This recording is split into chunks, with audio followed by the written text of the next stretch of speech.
Hi guys, welcome to my videos. So guys, today in this video we are gonna go through how to apply for an e-visa to Uzbekistan.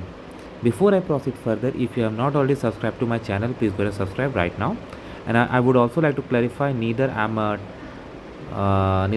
immigration consultant nor I'm a government body. So if you take anything out of this video, you do it at your own risk. My intention is to show you how to navigate through a service.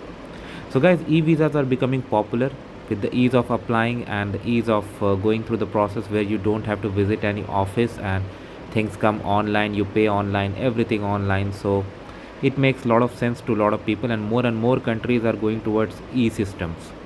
So it's good that we have another system here from Uzbekistan. So this is the home page of their site, and we have two links: application for e-visa and application status. So you have to go through uh, application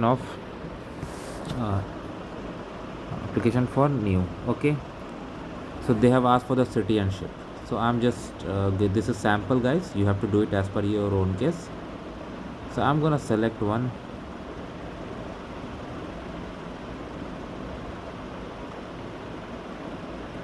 Okay,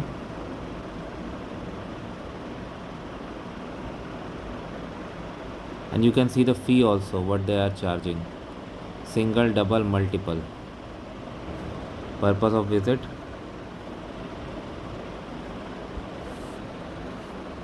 next is the date, electronic option form. Okay, and you see this application date and expiration date means up to this date this application will be saved in the system. Okay, you can submit. Oh no, I apologize, it's not about that. It says that electronic application form for receiving an e-visa for this application date, expiration date. Okay, yeah, fine.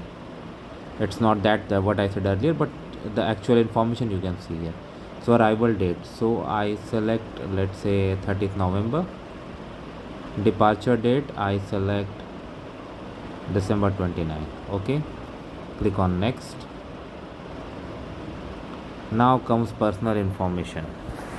So here they have asked surname, name, middle name, surname change no, name change no, male, female, date of birth, place of birth, passport information, additional information. Okay,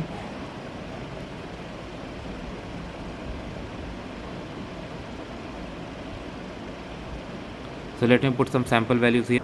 Once we are through that step, we need to upload photo and passport. So first is your photo and then passport. So when I go to the next section, they have also given the specifications, so make sure you follow. In the next section, I will you need to go for activation and then payment. So of course I'm not going to go through that, but now you have got the idea. So I hope you're going to like this. Thanks for watching this video, guys. Please subscribe to the channel. Thank you.